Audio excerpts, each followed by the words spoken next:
Hi, I'm delighted to be here with Anne Coates, and it's a windy but sunny day. Lovely to be out here in the park, and it's quite apt being here with you today because you're founder of Parenting Without Tears, and we're in the height of the summer here, and there's lots of kids and parents out and about enjoying a little bit of the sunshine.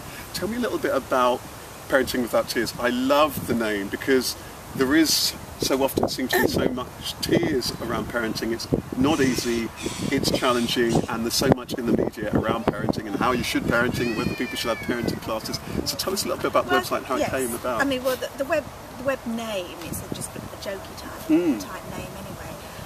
Unfortunately, some people look at it as Parenting Without Ears, which is not quite so funny. And because people should be listening. People should be listening, yes, to their children, yes, indeed.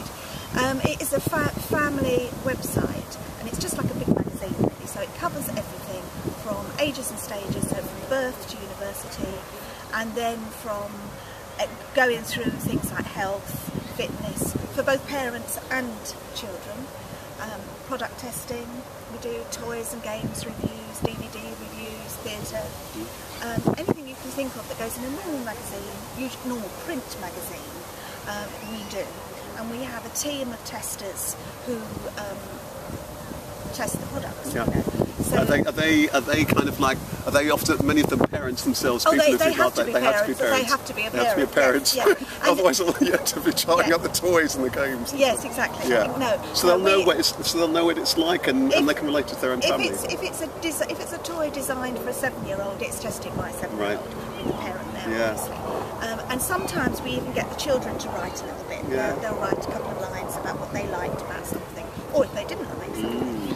So we try and be really fair with product reviews. Obviously, it's very dependent on who is reviewing it. And so, you know, what one man's meat, etc., it's another man's poison. But generally speaking, if it's a game designed for a child and it works and the child is intrigued and entertained, it will get good.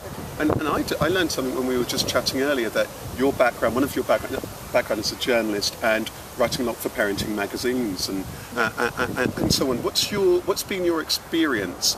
What's your feeling? Does it seem now that the more pronounced issues for parents, I guess nowadays with a website like yours, it can be a two-way kind of thing with lots of magazines. You know, you're writing articles, and okay, you might get letters and so on back, but with an online magazine, it's very much live. What are the kind of issues, and have you noticed a change in the kind of things that people are concerned about? I think there's sort of two answers to this. One side is there's almost too much information. Yeah. And some of it isn't good. Yeah. And I think anybody has to be very, very careful when they are reading stuff to make a bit of a judgment about is there an issue, you know, is there something behind this that might be promoting something else? Right. So you're saying that when people are generally reading out all sorts of information relating to anything, particularly, I guess, in this parenting field. Parenting. Yeah. I mean, for me, the whole point about writing about parenting is to boost parents' confidence, really, because I think let's face it, most people have children, they want the very best for their children, and they sometimes think, oh my God, you know, I can't do this, or I've had a really horrible day at work and I've come home and this has happened, and really it's just trying to say these are strategies, these are ways around things, and it's not always the right thing to, you know, you sit amongst a group, you can see a group of women or fathers, you know, sitting around talking about something, and it becomes a bit of a competition sometimes. I'm not the competition. If you write to me, I'll give you a straight answer. I'm not competing with your child rearing skills, you know, which I think a lot of people do. This is a really interesting point that you're saying. So do you think there's a huge amount of pressure on parents for them to feel as though, everything's going well, there's nothing I'm struggling with? Yeah, some people will say that, even if they're just about to sink, they will still say they'll still say everything's fine. Or the other way round, they'll be the type of people who sort of weep over everybody, you know. But I think it's really important to boost people's confidence so that they can take things in their stride and say sometimes things really do go wrong, in which case you've really got to stand back a little bit and think about things, not rushing in. But I do think sometimes parents can be a bit competitive, and you know, it's the old pushy parents and the tiger mother and all this, you know, oh child's doing, isn't your child walking yet? Good Lord, Yeah. you know, and how many GCSEs? Yeah. No A's, you Yeah. know, that sort of thing. And I guess, yeah. It's very unsettling. Yeah. And as I said, you know, if anybody writes into the website with a problem, they're not going to get me saying to them, well, actually, my Yeah. daughter did, or Yeah. something like that. I'm going to say to them exactly what I think is best for them, and to boost their confidence rather than to undermine them. Yeah, and so I guess one of the things that's interesting there is that the whole range of issues from, because you were saying that the magazine covers everything from probably you know, from birth up to university. So there's a whole range of different stages and different challenges along the way. From am I doing this right to you know, my child seems to be baby's very ill. What should I be doing? Through to teething, through to, you know, toddling, through to, you know, going to school for the first time, through to all sorts of other kind of issues. Was that kind of deliberate that you Yes. thought, to giving people that range? I think that's what I think as well is because so many families now are sort of blended families, you know, so there are stepchildren sometimes, or people have had, you know, one child and then left it a long time and they've got another one. So they actually have children at different ages and stages. Yeah. So this website is for anybody. So it really reflects the fact that... It should be able to reflect that. Right. It should be able to reflect that. Got yes. you. So that applying to university is one of the books that I've written, but it means, you know, that is a time when parents have to really help. And you know, people think once their kids get to about 16 or something, oh, that's fine, they can do this, they can do that. They can't. They need a hand. They need somebody saying, have you written down your exam timetable? Let's have it up on the fridge. Let's do this. I've known parents who said, you know, I don't believe it. My son's just missed an exam. You know, well, I'm sorry, but the little bit of that is you should have been on his case as well. So this is a really interesting point, Anne, because let's touch on this a little bit. I guess that this is an area that has been a huge challenge. And I guess there's been a lot of media about this. How, you know, what kind of parenting is it that we need to see now? Some parents are afraid to be too proactive. Some parents feel as though they should be sitting back. How do parents balance that? And do you get that lots of parents write to you saying that this is exactly something that I'm wrestling with? You know, how much to be involved and so on. And does it? There are three very well-defined parenting styles. And you've got sort of permissive, where anything goes type thing. You've got authoritarian, where, you know, where people are saying no, you can't do this, and you've got authoritative, and that's what you're aiming for, to be authoritative. So that there's that respect for that, and people know where they are. They've got the support. You're not your child's best friend.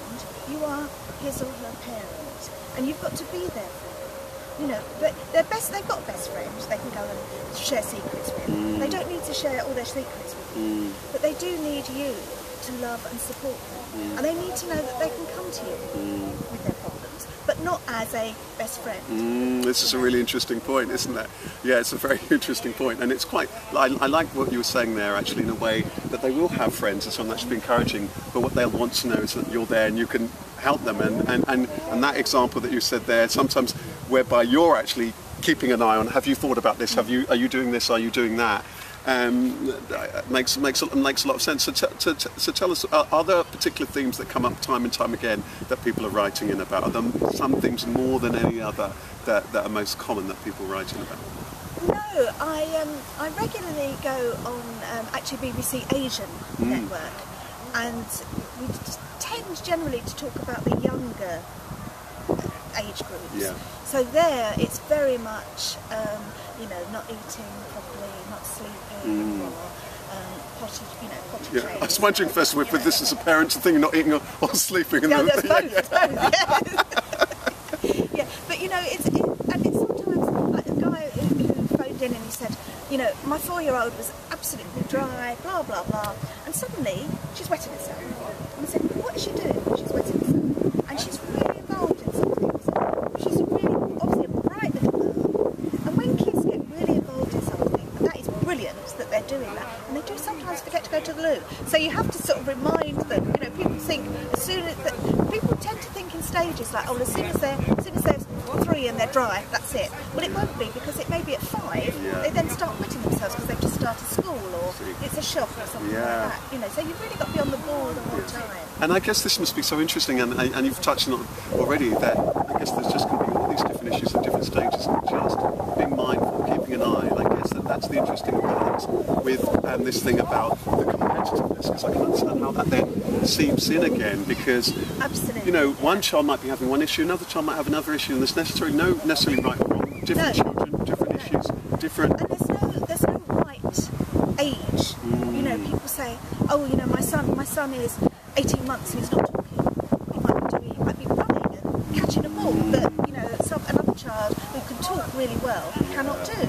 And I don't think anybody should be worried at that sort of level. It's a very, very interesting point, actually, because it is really interesting from the families. I come from a family where there's 3 or 4 of us growing up, and we all did different things at different kind of times, and there are just those different skills and so on. And it's really amazing how sometimes you think that somebody's not good, and then amazingly, suddenly they take over. Exactly. So it's really, really interesting. Well, and before we close, I want to talk to you a little bit about some other stuff you do, because you've always written. We talked a little bit about writing for magazines, and you wrote for a number of established magazines, Bella, Parenting, and so on. But I know that you're a bit of a novelist on the quiet. Tell us a little bit about the writing. Tell us a little bit about that.